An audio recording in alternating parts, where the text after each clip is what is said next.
E, portanto, é uma norma que se aplica em qualquer empresa. Eu vou partilhar a minha apresentação. E, entretanto, continuamos aqui a debater este assunto. A norma em si não especifica qual é o setor de atividade, portanto, ela não, não está limitada a nenhum tipo de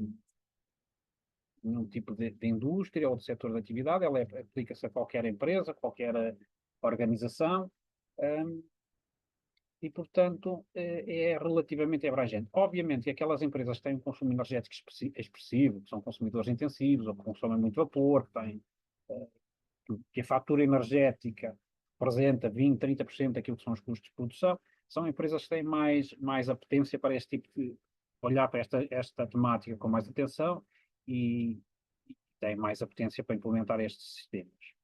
A ISO 50001 é uma norma, em termos de estrutura e de aplicação às organizações, muito semelhante a uma 9001, uma 14001, portanto tem uma estrutura de alto nível e, portanto, ela assenta basicamente no mesmo circuito de implementação, de verificação, requisitos, formação de competências, de recursos, avaliação de definição de objetivos, avaliação de metas, portanto, tudo isso é compatível e, portanto, na prática, quando as empresas já têm implementado uma 9001, uma 14001, a dinâmica é mais ou menos a mesma, os indicadores e os processos é que são outros, estão relacionados com outros temas. E, portanto, esta norma assenta exatamente tal como as outras no ciclo PDCE, planear, fazer, avaliar e melhorar. Depois terá aqui algumas nuances mais específicas da própria norma, que nós vamos abordar, mas essencialmente desenvolve-se no ciclo PDCA, tal como as outras normas. Aqui aprofundamos um pouco mais a questão do contexto da organização, é que as empresas vivem num determinado ecossistema, as portuguesas têm uma realidade, as espanholas terão outra, as francesas terão outra, em Marrocos terão outra, portanto, o tipo de energia que têm disponível e que usam varia de contexto para contexto, as normas ambientais também variam, os requisitos de implementação também, a legislação muda de país para país e, portanto, em termos de disponibilidade e de consumo de energia, é preciso perceber o contexto da organização. Neste momento, nós em Portugal temos vindo a falar e temos orientado muito as nossas ações para aquilo que é a transição climática e, portanto, o abandono progressivo dos combustíveis fósseis e a transição para combustíveis para fontes de energia renováveis e outras fontes de energia. E, portanto, é uma temática que está muito em voga. Haverá outros países que a dinâmica não será essa, mas a Europa como um todo tem tomado digamos, essa dianteira. Sabemos que, por exemplo, os Estados Unidos têm uma política diferente, têm uma abordagem diferente, continuam a fomentar os combustíveis fósseis. Portanto, temos que compreender a organização no seu contexto, onde é que ela está, quais são as necessidades que tem, as expectativas dos clientes, requisitos legais, etc. É evidente que isto implica uma liderança, um compromisso da liderança, quem manda na empresa, quem define as estratégias, quem define os planos de investimento, quem define as prioridades, assenta em planeamento, depois todo o suporte da organização e do próprio sistema em si, não é? Nós podemos planear e podemos ambicionar as metas, mas depois se não temos suporte, se não alocamos os recursos necessários, o sistema não vai funcionar.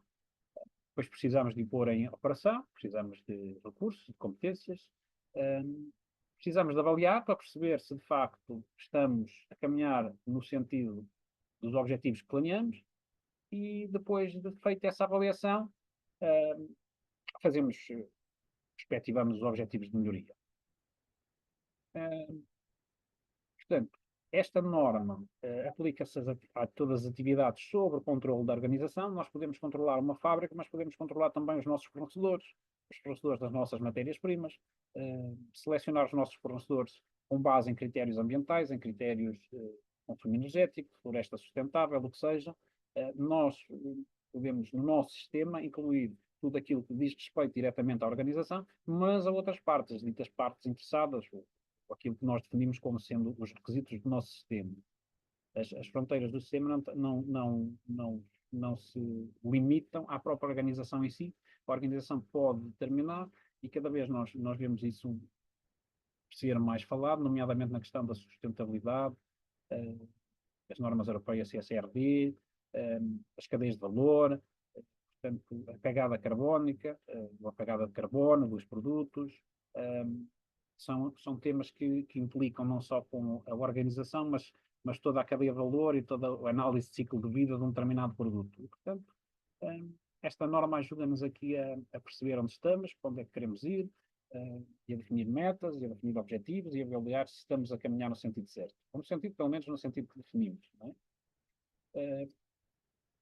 Esta norma aborda o desempenho energético, portanto, aquilo que se pretende é que, no tempo, o desempenho energético da organização vá melhorando, quer em termos de consumo, quer em termos de eficiência, mas também e principalmente em termos de emissões. Porque o tipo de energia que nós usamos e a forma como a usamos implica diretamente na quantidade de emissões diretas e indiretas da nossa organização, ou do nosso processo, ou do nosso produto, e, portanto, aquilo que na prática nós determinamos a nossa pegada carbónica. Alguns termos e definições. Aquilo que é uma medição, acho que é uma coisa mais ou menos simples, é um processo para apurar um determinado valor, é uma medição, seja um kilowatt, seja um metro cúbico, seja o que for, uma tonelada. O desempenho é um resultado mensurável, portanto, o desempenho é um resultado, resulta da aplicação de alguma forma, de um cálculo, que seja, metros cúbicos por hora, toneladas por dia, o que seja, é um desempenho, e o desempenho energético é um desempenho relacionado com a eficiência energética, o uso de energia e consumo. Nestes sistemas, eles assentam muito na definição de indicadores de desempenho energético. Aquilo que as organizações definem para medir o seu desempenho energético. Ora, se eu produzo areia, por exemplo, e tenho um determinado consumo, faz sentido que o meu desempenho esteja indexado às toneladas de areia, ou metro cúbicos de areia, por exemplo, que eu produzo. Se eu processo, se temos uma organização que processa, sei lá, carne, por exemplo, faz sentido que os indicadores sejam indexados às toneladas produzidas, e por aí adiante. Portanto, nós quando falamos em indicadores de desempenho energético, temos sempre que os normalizar e reduzir a uma determinada unidade ou medida que possa ser rastreável no tempo, que varia em função de determinadas circunstâncias. Podemos ter metros cúbicos por tonelada, toneladas equivalente a petróleo, depois já vamos falar naquilo que são as unidades de energia, e obviamente euros por metro, ou euros por metro cúbico. No fim do dia as contas têm que se pagar, e obviamente que nós falamos de desempenho energético não só a nível de consumo, de emissões e de eficiência, mas também a fatura energética muitas vezes determina as opções das empresas. Importa também definir, e aqui, uma vez mais, relativamente à questão das auditorias das candidaturas aos programas de incentivo, determinar aquilo que é o consumo energético de referência. Nós sabemos que nas indústrias, nas organizações e nas empresas, os anos não são todos iguais, variam, há mais consumo, há menos consumo, há mais matéria-prima, menos matéria-prima, há mais chuva, menos chuva, mais sol, menos sol, portanto o mix energético também muda, a disponibilidade de recursos também vai mudando, e portanto é preciso, as organizações devem estabelecer um consumo energético de referência. Um ano de referência, aquilo que nós dizemos que em média normalmente acontece. Um ano que reflete o mais fielmente possível a realidade da empresa. Poderá ser o 2019, o 2020, o 2021, anos atípicos, tipicamente têm que ser desconsiderados. Houve um pico de consumo, houve um pico de produção, houve uma avaria num determinado equipamento que condicionou o próprio funcionamento. Portanto, definir o consumo de referência é aquilo que é importante e que a norma obriga. Depois, definir os indicadores de desempenho energético. Obviamente, se nós falamos numa hectare, por exemplo, ainda há pouco dei o exemplo, faz sentido nós calcularmos os nossos indicadores em função dos metros cúbicos de água tratada, por exemplo. Sim, faz sentido. Por outro lado, eh, o verão é igual ao inverno? Não. A carga orgânica no verão é igual ao inverno? Não, não é.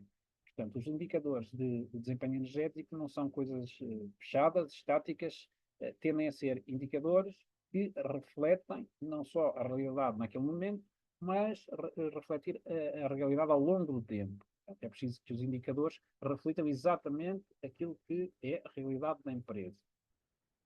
Melhoria do desempenho energético, obviamente, isto é relativamente simples e fácil de perceber, é percebermos ao longo do tempo a evolução dos indicadores, precisamente, definirmos aquilo que são variáveis relevantes, ou seja, aquilo que de facto impacta no desempenho e no consumo energético. Se nós fazermos tratamento de madeira, por exemplo, obviamente que a quantidade de umidade na madeira à entrada do processo vai ter uma relevância diferente na secagem, por exemplo. De inverno provavelmente vamos ter um consumo maior, do verão menor, e por aí adiante, e portanto percebermos quais são as variáveis relevantes para o desempenho energético, para os indicadores energéticos, condições meteorológicas, funcionamento, temperatura, se está mais sol, mais vento, menos vento, portanto perceber quais são as variáveis relevantes e depois então integrá-las no próprio sistema. Definir também o que são fatores estáticos, são aquelas condições que não mudam ao longo do tempo, por exemplo, como o tamanho de uma instalação, a quantidade que movimentamos, por exemplo, são fatores estáticos e, portanto, digamos que definem o base load do consumo. Aquele consumo que não depende, por exemplo, das variáveis de produção. Há um consumo base que está sempre presente. Imaginemos, por exemplo, uma fábrica de congelamento, em que as arcas funcionam constantemente, independentemente se tem mais quantidade ou menos quantidade. É evidente que o consumo também vai variar em função da quantidade que estamos a congelar ou não, mas há ali um consumo base que está sempre presente. E, portanto, é importante passar ao ponto seguinte, que já foi referido anteriormente, a questão da normalização. Não podemos ver os valores de consumo e desempenho em termos absolutos, é preciso normalizá-los e reduzi-los metro cúbico, a hora, o dia, o mês, o ano, o que seja, para que eles possam ser comparáveis ao longo do tempo e que possam precisamente purgar aqueles fatores que influenciam as variações de consumo. E depois as definições de metas, que é, sabemos onde estamos, sabemos onde queremos ir e definimos uma meta. Queremos reduzir 30%. O nosso objetivo este ano é reduzir 10% do consumo de gás natural. Ou reduzir, vamos implementar uma medida de substituição de iluminação e queremos reduzir 70% no consumo energético relacionado com a iluminação. Ok. Nós substituímos uma tecnologia pela outra, mas entretanto utilizávamos a iluminação durante 4 horas e passamos a utilizar em 8. Acabamos por não atingir a meta. Mas se não definirmos metas, também nunca mais percebemos se de facto estamos a melhorar ou não. Depois os tipos de energia. Também um tema interessante. Nós utilizamos diferentes tipos de energia primária, energia secundária, eletricidade, combustíveis, vapor. O vapor também é uma forma de energia. O calor nos processos também é uma forma de energia que nós utilizamos. Temos produzido. O ar comprimido também pode ser utilizado para fazer movimentar válvulas, ou o que seja, e outras formas ou vetores. Temos energia cinética, gravitacional, elétrica, química, térmica, radiante, todas estas fontes de energia que depois de medidas darão o nosso consumo energético e é evidente que cada uma delas tem suas particularidades e terá o seu maior ou menor contributo para a nossa pegada carbónica. Portanto, aqui vemos o que são as energias primárias, o petróleo, o carvão, o gás natural, a biomassa, aquilo que nós extraímos diretamente da natureza, e depois as energias secundárias ou terciárias, como a eletricidade, a energia térmica, a gasolina ou gasóleo, o calor, o vapor, que já falamos nele. Pronto, e depois essa energia é transformada em movimento, em processos, ou seja, portanto, quanto mais vezes transformarmos a energia, há sempre ineficiência no processo, e, portanto, a própria eficiência no consumo vai diminuindo. Não é? Se nós transformarmos energia hídrica em elétrica, temos um determinado rácio de transformação. Se depois utilizamos essa energia elétrica para produzir força motriz, temos um determinado rácio de um rendimento e, portanto, vamos perder. Vamos somando perdas. Quanto maior for a quantidade ou as etapas de transformação de energia, menor é a energia útil final. Eficiência energética é um rácio, nós percebemos, ou uma relação quantitativa entre desempenho e aquilo que nós, em teoria, poderíamos obter se conseguíssemos transformar toda a energia.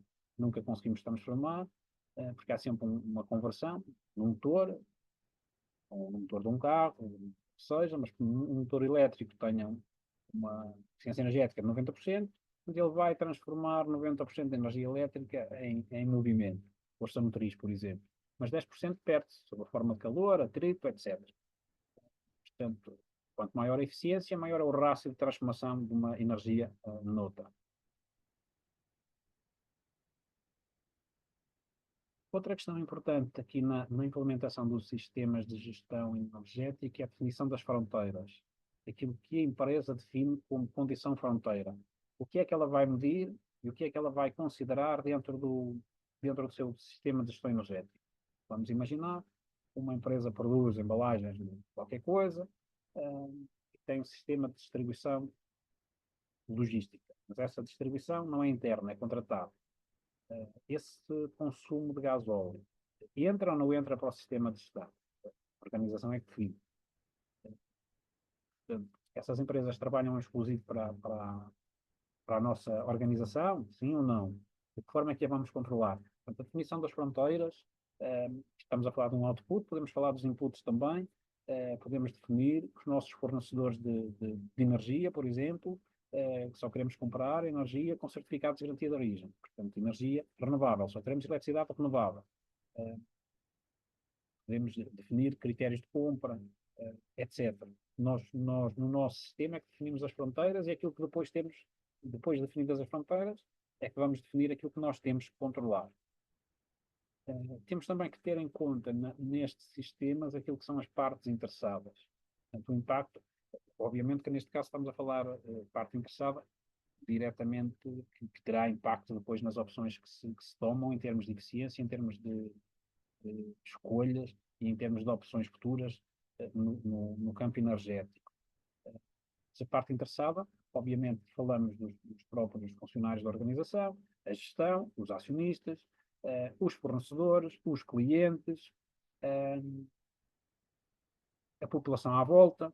Se nós tivermos uma instalação que emite compostos orgânicos ou o que seja, ou partículas, imaginemos que temos uma fonte de produção de vapor e utilizamos fuel óleo, por exemplo. A população em redor pode não gostar, pode não ficar muito satisfeita com os impactos dessa central térmica, por exemplo. É uma parte interessada. Os consumidores são outra parte interessada. Cada vez têm mais consciência e são mais exigentes se as embalagens são recicladas, se não são, tipo, onde é que foram produzidas, qual foi a matéria-prima que foi usada. Portanto, tudo isso são aspectos que impactam e o consumo energético também. Nós muitas vezes ouvimos falar no greenwashing, e pronto, nós deslocamos uma empresa que tem um quadro, digamos, de legislação mais apertado, ou de normas mais apertadas, e deslocam a produção, onde os custos energéticos, por exemplo, são mais baixos. Portanto, nós, isso cada vez é mais controlado e, portanto, temos tendência a não permitir que essas coisas aconteçam com regularidade, ou pelo menos tentar que as empresas não o façam. Depois entramos naquilo que são os requisitos da norma, que são mais ou menos semelhantes àquilo que são as restantes normas, 9.001, 14.001, o que seja, que estão em cima daquele círculo que é o planeamento, planear, executar, verificar e atuar, vir e melhorar. Todos os aspectos que nós já falamos, o contexto da organização, onde se compreende tudo aquilo que diz respeito e pode impactar direta ou indiretamente nas opções, na estratégia, o compromisso da liderança, obviamente, tem que estar comprometida com os objetivos a que se propõe, define exatamente aquilo que são as políticas energéticas, as políticas de segurança e saúde no trabalho, a política da qualidade, ou as políticas integradas, se for um sistema integrado, por exemplo, e define aquilo que são funções, as responsabilidades e a autoridade. Depois, obviamente, planear a atividade, perceber quais são as ações que se vão fazer, com que recursos, quem é que faz,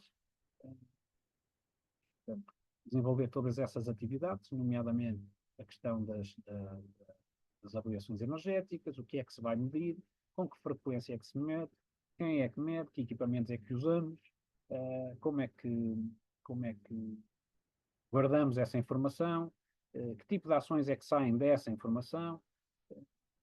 Depois, no campo 7, o suporte, é com os recursos, as competências, a consciencialização, portanto, a comunicação, criar a consciência de que as nossas ações, apagar a luz, desligar os motores, fechar as torneiras, portanto, tudo isso tem impacto no desempenho energético da própria organização. Quanto menor é o consumo, a energia mais barata é sempre aquela que nós não consumimos.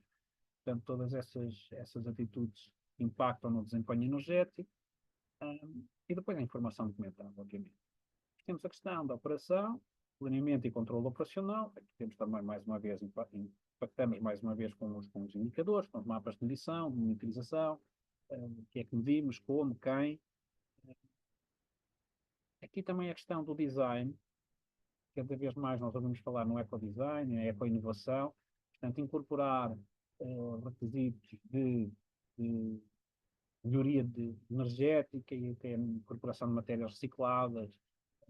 Portanto, aqui na parte da inovação e design, conseguimos, de facto, desenhar processos ou produtos que são energeticamente mais eficientes e, por essa via, também contribuir para uma melhoria no desempenho energético.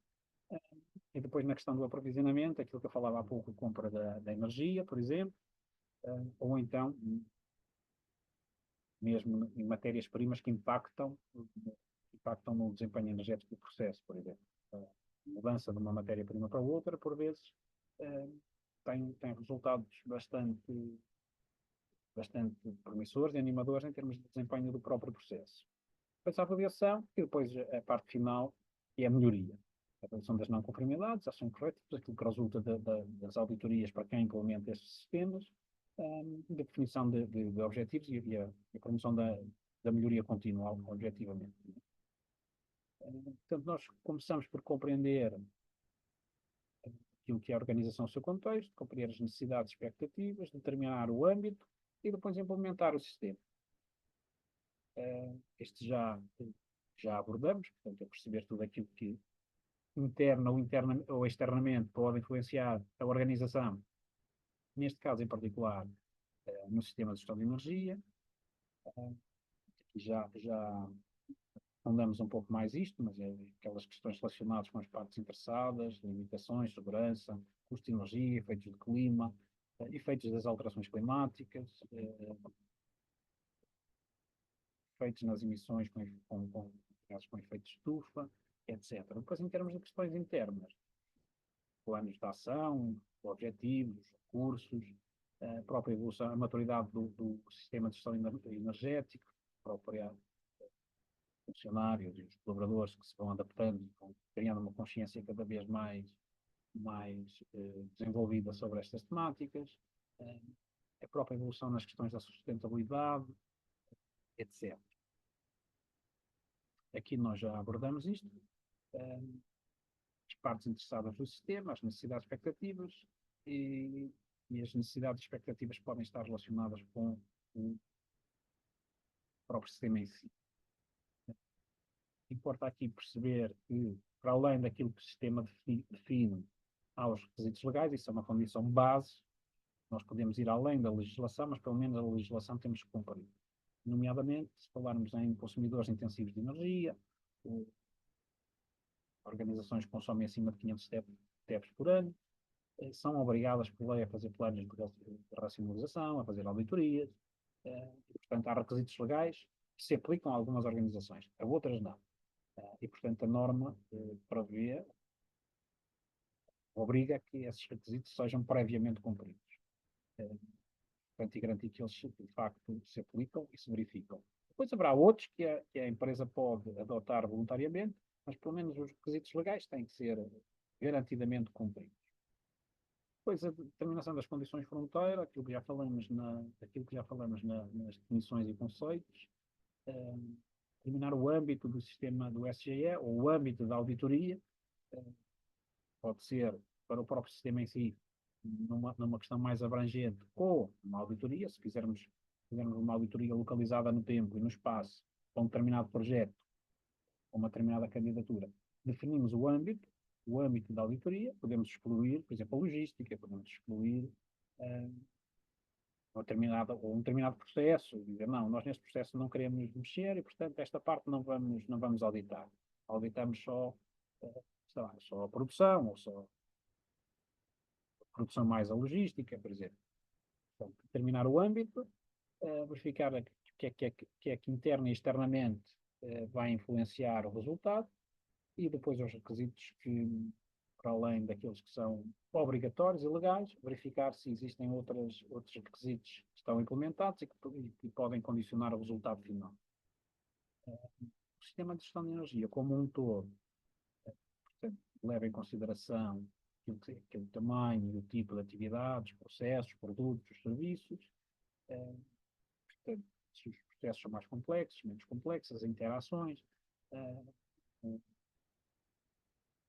digamos, a influência que um determinado processo pode ter no resultado de outro, aquilo que fazemos numa determinada parte da indústria pode influenciar negativamente o desempenho energético do processo que vem a seguir, por exemplo, obrigar a um consumo energético muito superior, uma falha num determinado requisito numa linha pode obrigar a que o processo seguinte, a linha seguinte, tenha um consumo energético muito superior e, portanto, importa integrar essas dinâmicas e essas questões na análise que se faz e nos indicadores e na monitorização, sobretudo na monitorização, para percebermos onde é que podemos e devemos atuar. A composição do sistema, a gestão energética, tal como acontece com as outras normas, senta na definição de uma política, objetivos e metas. Neste caso, temos uma linha base de referência, temos que ter um consumo de referência, que já referimos há pouco, definir os indicadores de desempenho energético, os IDEs, depois auditar, avaliar as não conformidades, verificar a nível do aprovisionamento aquilo que podemos melhorar ou não, e depois conceber. O objetivo destes sistemas é promover e apoiar e suportar a própria evolução da empresa ou da organização a este nível, a nível do impacto que tem nos consumos, e, portanto, o objetivo é sempre melhorar o desempenho, a eficiência energética, diminuir as emissões, substituir combustíveis fósseis por combustíveis não fósseis ou renováveis, e, objetivamente também temos que considerar sempre aqui aquela parcela que é o custo. Nós, por vezes, podemos definir, substituir um determinado combustível fóssil por outro renovável, mas se nos vai custar 30, 40, 50% mais, obviamente melhora o desempenho, melhora a questão das emissões, mas penaliza o desempenho económico da própria organização e temos que perceber se é viável ou se não é. Podemos definir num dado momento sim, e no momento seguinte, porque o preço mudou, ou porque a tecnologia mudou, deixa de ser uma opção viável. Portanto, estes aspectos têm de ser considerados, não só a redução de custos, mas também a própria viabilidade económica do investimento ou da alteração que seja. Mas o objetivo final é sempre melhorar continuamente o desempenho energético e os indicadores que nós temos. Portanto, isto é o ciclo de aplicação, planeamos, eh, planear aquilo que queremos fazer, já definimos a política, já definimos os indicadores, já definimos o cenário base, então vamos planear as atividades. Portanto, no nosso caso, definimos tudo aquilo que são as etapas do planeamento, ações, objetivos, avaliação, indicadores, consumo, planeamento e recolha de dados, e depois, quando determinamos ou quando avaliamos que algo não está a correr bem, definimos ações para tratar riscos e oportunidades, perceber o que é que pode impactar, que riscos é que nós temos de falhar nos objetivos que definimos, e identificar oportunidades para eliminar esses riscos, se for possível, ou então oportunidades de melhoria. E definir para o futuro ações para implementar essas oportunidades, para depois medir a eficácia dessas ações, perceber se elas tiveram o resultado que nós esperávamos, ou que a organização esperava. Portanto, as entradas, o processo de planeamento é semelhante àquilo que acontece nas outras normas. Entradas para o planeamento temos questões internas e externas, política energética, política de investimento, alterações na legislação, ou seja, necessidades ou expectativas. Vamos imaginar que um determinado cliente nos exige uma alteração ou exige que o nosso desempenho do produto que nós vendemos de classe A passe a mais, portanto, tudo isso temos que incorporar e depois planear e executar. Aqui é a mesma coisa, relativamente ao planeamento da nossa atividade, fontes de energia, uso de energia passado e presente, identificar as instalações, se mudamos, são as mesmas, se há equipamentos que estão em fim de vida, não, fazer essa avaliação energética, definir aquilo que são os usos significativos de energia. Nós não vamos, tipicamente esses sistemas não cobrem tudo aquilo que são consumos, porque há consumos que são residuais, não são significativos e, portanto, não têm relevância para o desempenho. Mas a organização é que define. Tipicamente falamos de cobrir 80% a 90% daquilo que são os processos ou equipamentos que consomem 80% a 90% da energia. Convém incorporá-las no sistema. E a partir daí, então, depois identificar e priorizar as oportunidades de melhoria. Falamos sempre de indicadores, objetivos, metas e planos de ação. Sempre. Alguns exemplos ou casos práticos de algumas indústrias, por exemplo, as indústrias que produzem e usam vapor, forma de energia, como falamos há pouco. A instalação de recuperadores de energia nos gases exaustados. São investimentos relativamente, dependendo também do tamanho da própria caldeira em si ou da chaminé, são investimentos que têm um período de retorno interessante e por vezes faz sentido fazer a recuperação do calor que se deita fora pela chaminé. Fazer a própria falamos mais na questão da eficiência energética, regulação do excesso de ar, portanto, manter os equipamentos com níveis de desempenho elevados, mas lá está. Caímos sempre na questão da monitorização. Nós, para percebermos se um determinado equipamento está a perder rendimento, temos que medir, temos que avaliar, temos que monitorizar. E depois perceber se podemos atuar ou não podemos atuar, qual é o payback, o que é que fazemos, alteramos, mudamos o equipamento. Outro aspecto importante e que tipicamente tem consumos consideráveis nas indústrias é a produção de ar comprimido. Se nós instalarmos variadores de velocidade, reparação de fugas de ar, os secadores, válvulas de corte, são tudo aspectos que melhoram consideravelmente o desempenho da própria produção de ar comprimido.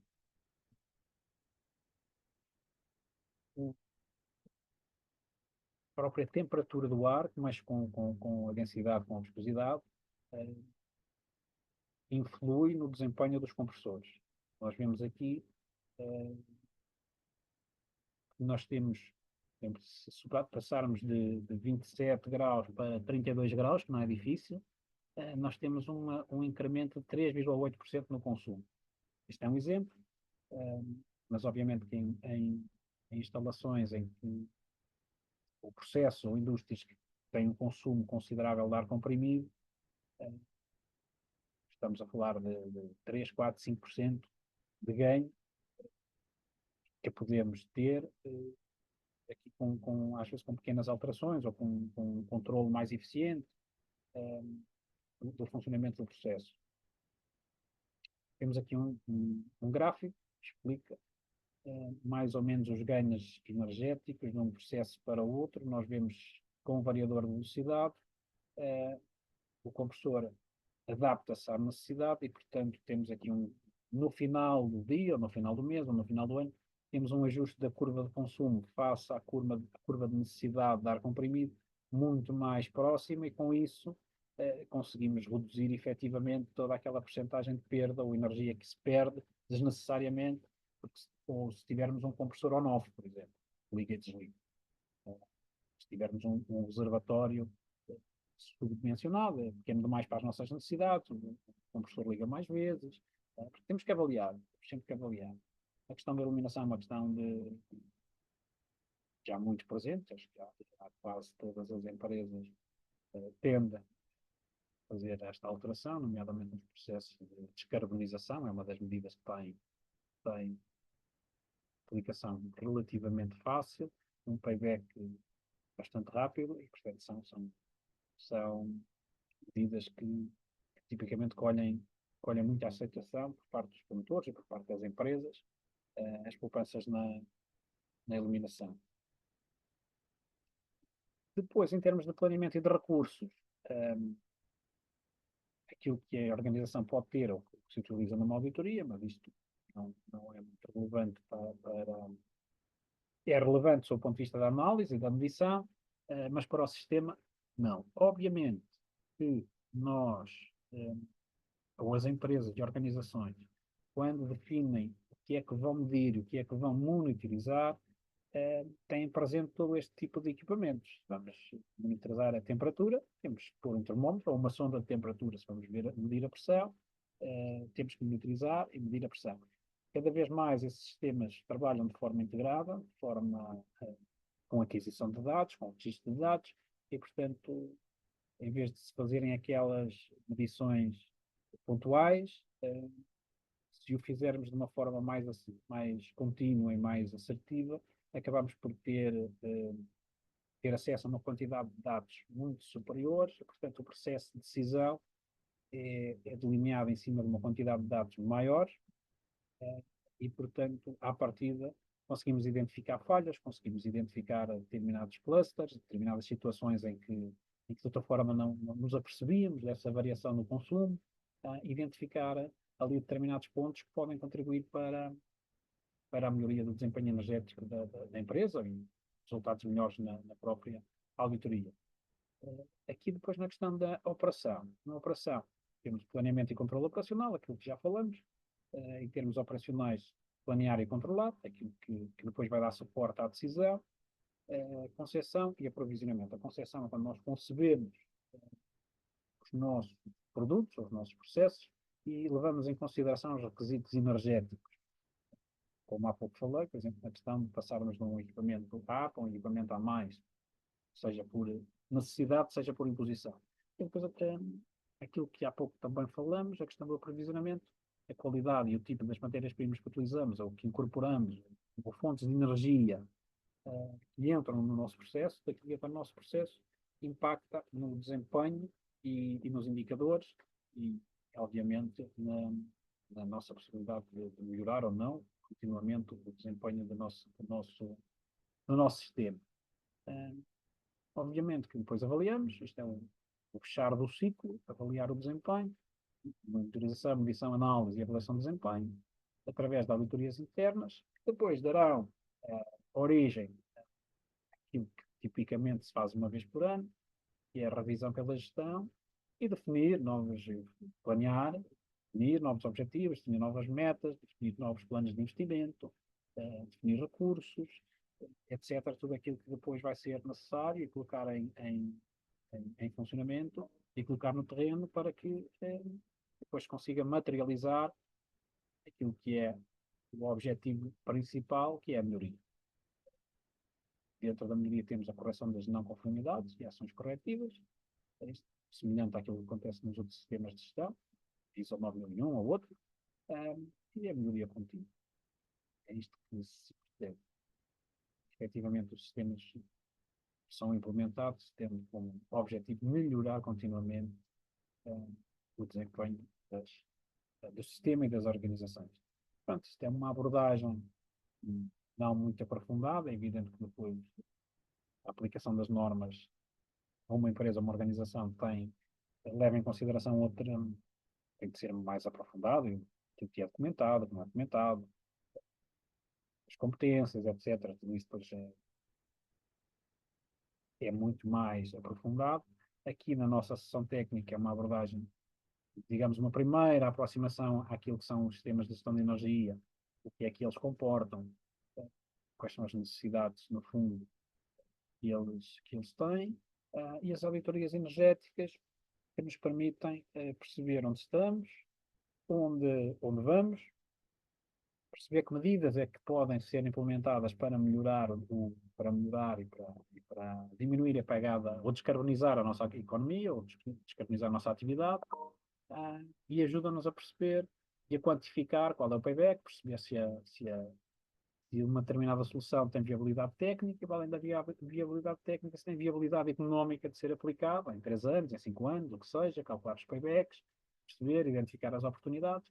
Portanto, esta norma engloba as auditorias, mas as auditorias não servem só para a implementação da norma, podem servir, como disse há pouco, para desenvolver candidaturas a programas de apoio, ou até para perceber se uma determinada solução de valorização de resíduos, por exemplo, se tem viabilidade técnica e económica ou não, e, portanto, nós, fazendo essas medições, essas análises, fazendo essas auditorias, conseguimos determinar, com algum grau de certeza, e ter ali algum conforto técnico, e suportar decisões futuras.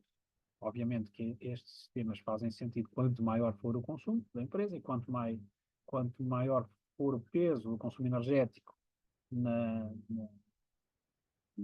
atividade da empresa, mas aplicam-se genericamente a todos aqueles que há e todas aquelas organizações que definem como objetivo melhorar continuamente aquilo que é a sua atividade. Cada vez temos mais preocupação com as emissões e com o consumo energético, utilização eficiente de energia. Portanto, são temas que cada vez assumem uma importância maior. E este contexto na Europa, e esta questão com a Rússia, a Ucrânia, etc., vai colocar em evidência de facto as nossas ações impactam aquilo que são as nossas necessidades e aquilo que é a necessidade das empresas, depois a fatura energética acaba por aparecer mais tarde. Pronto, é um pouco isto que tinha para vos falar. A sessão já vai com algum tempo. Dúvidas, perguntas ou questões, estamos disponíveis. Obrigada, António. Foi aqui uma sessão, uma apresentação muito, muito completa. Em termos de questões, só temos uma questão que foi colocada previamente e que tinha a ver com medir e como reduzir as emissões de CO2. Eu lancei aqui o rap no chat para os participantes que estão aqui hoje connosco colocarem as questões. Mas se calhar a apresentação foi tão boa que não há dúvidas. Portanto, íamos dar aqui mais um bocadinho para ver se surgia alguma questão que os participantes gostassem de ver esclarecida.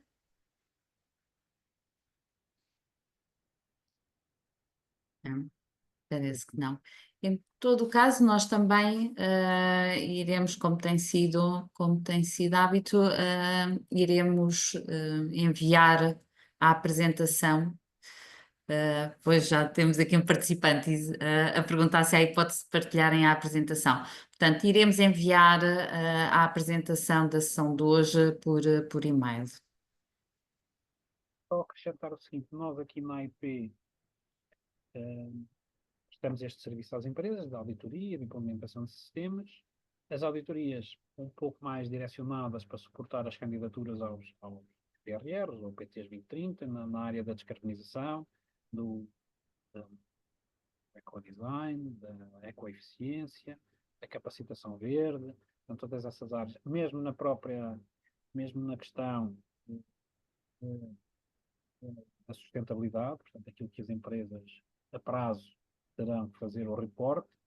Portanto, nós fazemos essas auditorias e prestamos esse serviço às empresas, mas também fazemos a implementação dos sistemas e, portanto, é uma boa ferramenta para preparar as empresas e as organizações para necessidades futuras de monitorização, terem dados, terem informação, terem resultados que depois farão parte do reporte de sustentabilidade. Aquelas empresas que integram cadeias de valor eh, com exportação, fornecem determinado tipo de empresas que já estão abrangidas pela diretiva, eh, tiverem um sistema de gestão de energia implementado, eh, em paralelo com outros, terão mais facilidade em produzir esses relatórios, em ter esses dados disponíveis para depois poderem fornecer e poderem cumprir com os requisitos dos seus clientes. Para dar esta nota adicional. Obrigada, António.